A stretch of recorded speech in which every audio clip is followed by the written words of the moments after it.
ہفتے والے دن کچھ لوگ نافرمانی کرتے ہیں. ہمارے بھی ہیلے بہانے ہیں نا آج کل کاروبار میں.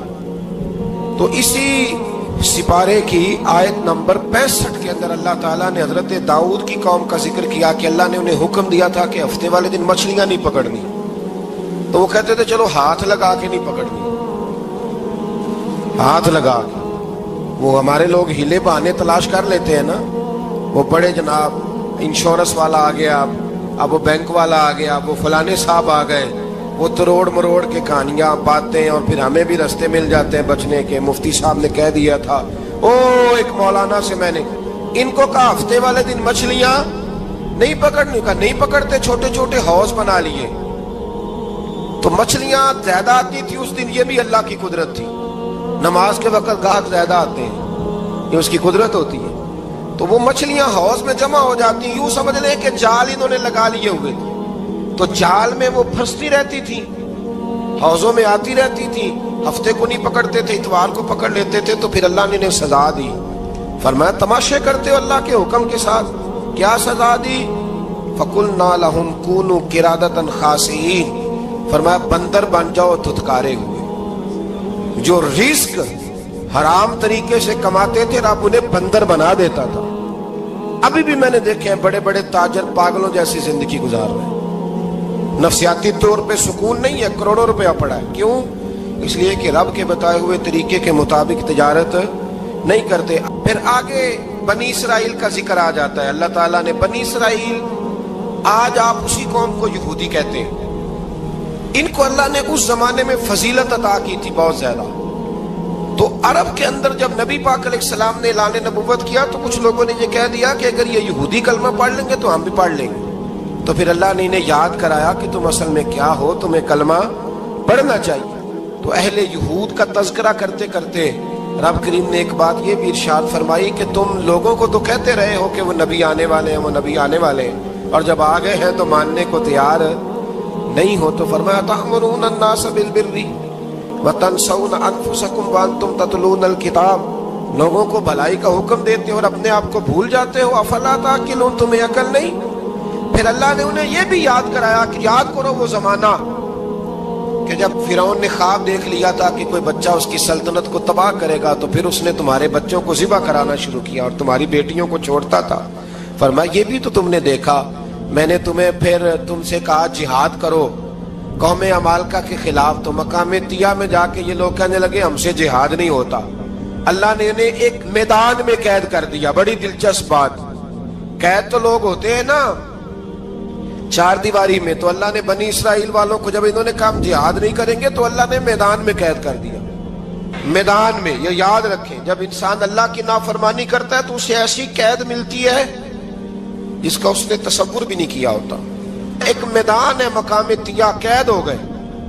سارا دن سفر کرتے تھے, سارا دن. تو رات کو تھک کے سوتے تھے, صبح اٹھتے تھے نا جب, تو وہیں ہوتے تھے جہاں کل صبح چلے تھے.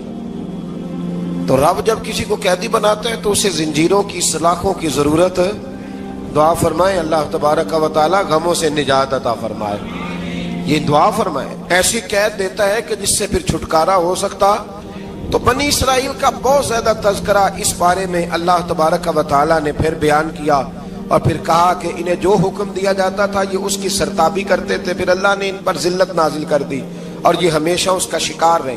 بنی اسرائیل کے اندر ہمیشہ نبی اور بادشاہ موجود رہتے تھے. ایک وقت ایسا آیا کہ بنی اسرائیل میں کوئی نبی نہیں تھے, اور بنی اسرائیل کا جو اپنا علاقہ تھا نا وہ ملک شام ہے. تو قوم عمالقہ ایک قوم تھی اور بڑے سخت گیر لوگ تھے. انہوں نے بنی اسرائیل والوں کے ساتھ لڑائی کی, جہاد کیا, اور انہیں ان کے علاقے سے نکال دیا. اور کچھ حضرت یوسف علیہ السلام کے زمانے میں ویسے بھی ایک بہت بڑی تعداد جا کے مصر میں آباد ہو گئی تھی. اب یہ ہوا کہ ان کے پاس کوئی بادشاہ نہیں ہے, یہ بار بار دعا کرتے ہیں, التجا کرتے ہیں. تو اللہ تعالیٰ نے ایک پیغمبر انہیں عطا کیے جن کے مختلف نام کتابوں میں ہیں. صدر الافاضل رحمۃ اللہ علیہ نے تفسیر خزائن العرفان کے اندر ان کا نام حضرت شمویل علیہ السلام لکھا ہے. حضرت شمویل علیہ السلام کو اللہ تعالیٰ نے نبوت عطا فرمائی, اور جب حضرت شمویل علیہ السلام اللہ کے نبی ہوئے, بنی اسرائیل والوں کو یقین آیا کہ اللہ نے الحمدللہ ہمیں ایک نبی کے جھنڈے تلے جمع کر دیا ہے، تو پھر انہوں نے کہا کہ آپ ہمارے سامنے ایک بادشاہ بھی مقرر کریں تاکہ ہم اس کی سرپرستی میں جہاد کریں۔ جب انہوں نے یہ بات کی تو اللہ تبارک و تعالی نے حضرت شمویل علیہ السلام کے ذمے لگایا۔ تو ایک اس زمانے میں اللہ کے نیک بندے تھے، جناب طالوت علیہ السلام ان کا نام تھا۔ تو حضرت شمویل علیہ السلام نے انہیں کہا کہ اللہ کریم نے نا تمہارا بادشاہ طالوت کو بنایا ہے، ان کا نام بھی قرآن مجید نے ذکر فرمایا ہے۔ تو بنی اسرائیل کے لوگ کہنے لگے یہ تو غریب آدمی ہے، وہ بکریاں چرایا کرتے تھے، لیکن علم میں بڑے پختہ تھے، وجود میں بڑے طاقتور تھے۔ تو کہا کہ یہ تو غریب آدمی ہے، تو ہم تو زیادہ حق رکھتے تھے کہ ہمیں بادشاہ بنایا جائے۔ تو حضرت طالوت علیہ السلام کے بادشاہ بننے کے بعد حضرت شمویل علیہ السلام نے جو بات کی، اللہ کریم نے اسے قرآن مجید میں بیان فرمایا۔ رب فرماتا ہے بسطۃ فی العلم والجسم، اسے اس لیے تمہارا بادشاہ بنایا گیا ہے کہ اسے ہم نے کشادگی دی ہے، علم میں بھی اور جسم میں بھی۔ بڑے ماشاءاللہ موٹے تازے تھے، وجود بڑا طاقتور تھا۔ کچھ موٹے تازے ہوتے ہیں پر طاقتور نہیں ہوتے، موٹے تازے بھی تھے اور طاقتور بھی تھے۔ فرمایا کہ وجود میں بھی طاقت ہے اور علم میں بھی اللہ نے انہیں وسعت عطا فرمائی۔ تو بنی اسرائیل والے کہنے لگے جی نہیں جی کوئی بندہ اور آ جائے، یہ ہمارا بہت بڑا مسئلہ ہے نا جی، ہر ایک کی مرضی کی نہ تو بات ہو سکتی ہے اور نہ ہر بندہ ہر ایک کی مرضی پر پورا۔ کہنے لگے نہیں جی کوئی اور ہونا چاہیے تھا، ہمیں کیسے پتہ چلے گا کہ اللہ نے مقرر کیا ہے۔ بڑی خاص بات ہے، اس کو سمجھیے گا، یہ سارا مضمون آپ کو ملے گا اسی پارے کے آخر میں، آپ پڑھیں گے نا جی تو یہ سارا مضمون آپ کو ملے گا، اور آپ اگر سرسری نظر سے بھی اس کا مطالعہ کریں گے نا، جا کے قرآن شریف کھول کے 15ویں سے 16ویں رکوع میں، آپ خوش ہوں گے کہ آپ کتنے اچھے نظریے اور عقیدے کے ماننے والے ہیں۔ تو جب کہا نا کہ طالوت کو ہمارا بادشاہ بنایا گیا تو دلیل کیا ہے، تو قرآن کہتا ہے کہ حضرت شمویل علیہ السلام نے فرمایا کہ تمہارا ایک تابوت تھا، ایک صندوق تھا تمہارے پاس، وہ صندوق تمہارا قوم عمالقہ اٹھا کے لے گئی تھی، ان کے بادشاہ ہونے کی دلیل یہ ہے کہ اللہ تمہارا وہ صندوق تمہیں واپس کر دے گا، وہ تمہارا صندوق تمہیں واپس کر دے گا۔ اس صندوق میں کیا ہے، وہ حضرت آدم جنت سے ساتھ لے کے آئے تھے، اس میں تھا کیا، تو قرآن مجید کہتا ہے کہ اس کے اندر نا حضرت ہارون علیہ السلام اور حضرت موسیٰ علیہ السلام کے تبرکات تھے۔ تبرکات، کل میں ایک مولوی دیکھ رہا تھا بیچارہ، ایک بندہ نا مسجد نبی کے ساتھ غلاف اور شاید کوئی کفن تھا، وہ مسجد نبی کی دیواروں سے مس کر رہا تھا، تو وہ کہہ رہا تھا نہیں اس سے کیا ہوتا ہے، تبرک کوئی چیز نہیں، اچھے اعمال کی وجہ سے بندہ بخشا جائے گا۔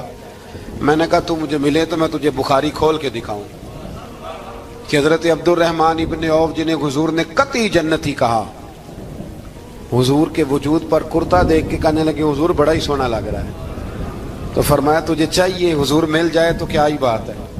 نبی پاک نے عطا کیا تو صحابہ کہنے لگے عبد الرحمن آپ کو تو ضرورت نہیں تھی، آپ کے پاس تو بڑے لباس ہیں، تو یہ کرتا حضور نے قبول کر لیا، کوئی لے کے آیا اور آپ نے مانگ لیا، تو وہ رو پڑے، کہنے لگے پہننے کے لیے نہیں مانگا، یہ حضور کے جسم سے لگ گیا ہے، میں نے کفن بنانے کے لیے مانگا ہے۔ تو کہتا ہے حضور کے تبرک میں خیر کوئی نہیں۔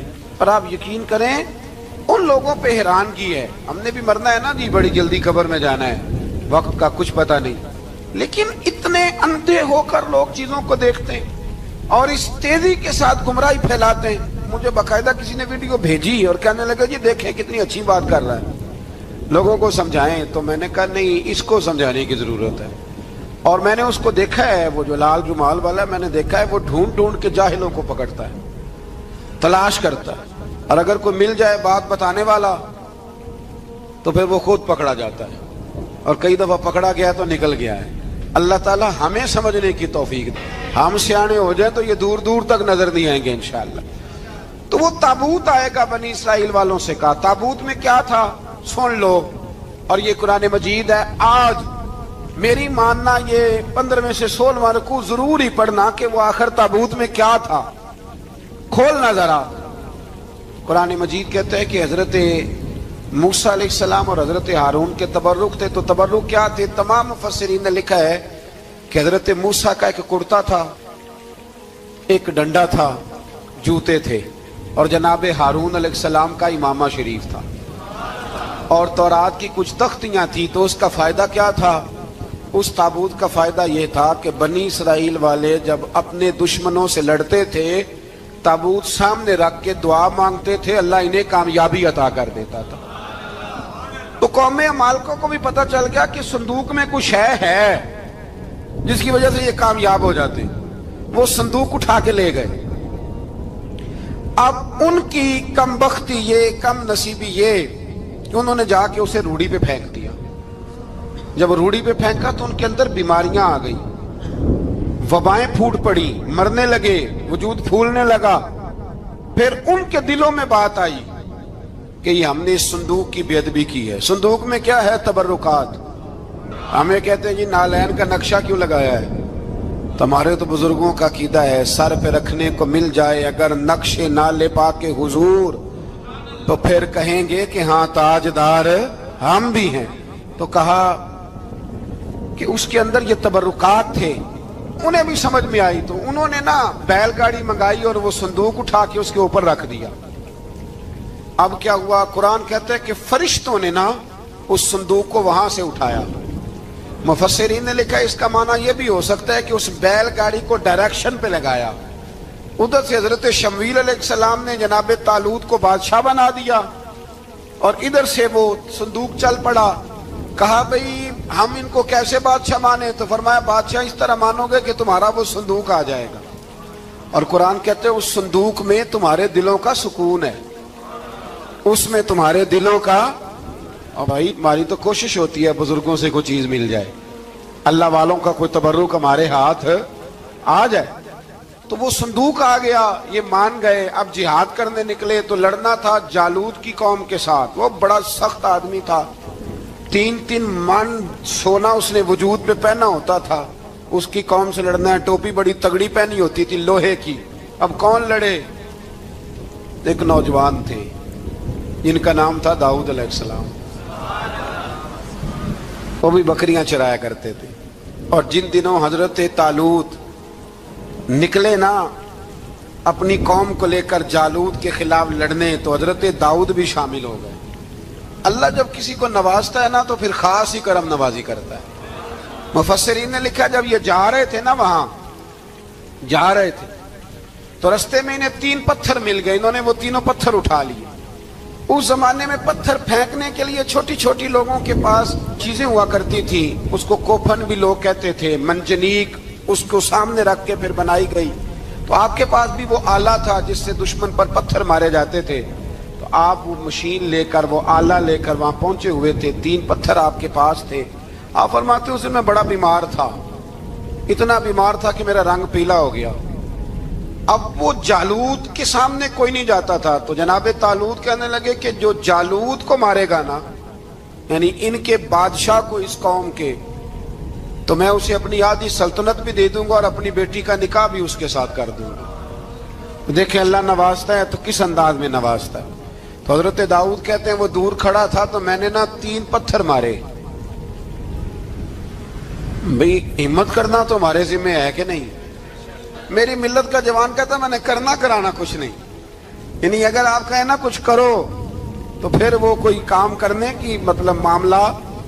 وہ مجھے کل ایک سنگی کہہ رہے تھے، کہنے لگے جی اللہ کے فضل سے کچھ بھی نہیں کرنا پڑا، مرشد نے نظر کر دی. میں کہا میں ملن گی تو میں انہوں نے سمجھاواں گا کہ کچھ کرا کے نظر کریا کرو، کیونکہ میرے وہ دوست ہیں، میں انہیں جانتا ہوں. نظر میں بڑا کچھ ہوتا ہے لیکن اللہ بھی تو بندے پہ بڑی نظر رحمت کرتا ہے نا. لیکن کہتا ہے 5 نمازیں پڑھ، رمضان کے روزے رکھ، زکوٰۃ فرض ہو تو ادا کر، یہ سارے کام کر، سچ بول، دیانتداری کر، پھر میں اپنے فضل سے تجھے جنت عطا کروں. تو یہ جو رویہ ہم نے بنایا یہ درست نہیں. تو فرماتے ہیں 3 پتھر میں نے مارے، اللہ نے اتنا فضل کیا کہ وہ بھی مر گیا اور اسے چھو کے میرے پتھر آگے بڑھے تو اس کی فوج کے 30 آدمی بھی مر گئے. 3 پتھروں سے 31 بندے اللہ نے مار دیے. فرماتے اس لیے کہ ہاتھ میرے تھے اور طاقتیں میرے رب کریم کی تھی. تو حضرت داؤد علیہ السلام کے حصے میں جناب طالوت کی صاحبزادی بھی آئی، آدھی سلطنت بھی آئی. کافی سال حضرت طالوت حیات رہے، پھر ان کا وصال ہو گیا تو ساری سلطنت حضرت داؤد کو ملی، اور پھر اللہ تبارک و تعالیٰ نے انہیں نبوت بھی عطا فرمائی. یہ دنیا میں واحد پیغمبر ہیں جو بیک وقت نبی بھی تھے اور بادشاہ بھی تھے. اور پھر اللہ نے فضل فرمایا، انہوں نے بڑی بڑی فتوحات کی. اور پھر حضرت داؤد کے صاحبزادے کا نام حضرت سلیمان علیہ السلام، پھر ان کے صاحبزادے کا نام حضرت. تو یہ ہوا کیسے؟ یہ سارا کچھ اللہ تبارک و تعالیٰ کے فضل سے ہوا، اس کے کرم سے ہوا. اب اس واقعہ سے ہمیں کیا پتہ چلتا ہے؟ ہمیں یہ پتہ چلتا ہے کہ رب جب فضل فرمائے نہ کسی پہ بھی، تو ہمیں اس بندے کو دیکھ کے راضی ہونا چاہیے، کوئی شکوہ نہیں کرنا چاہیے. اور دوسری بات یہ سمجھ لینا چاہیے کہ حکومتیں، مال، دولت یہ صرف سیاستوں سے نہیں ملتی، یہ خدا کے فضل سے ملتی. اور یہ بھی سمجھ لینا چاہیے کہ جو بزرگوں کے تبرکات ہوتے ہیں ان کی کیا ہی بات ہوتی ہے. دعا کرتا ہوں جو کچھ میں نے کہا اللہ اسے قبول فرمائے، اور جہاں ہم بھول گئے مالک ہم سے درگزر فرمائے. آمین. ہمیشہ مدحت خیر الانام میں گزرے. دعا ہے یہ عمر درود و سلام میں گزرے.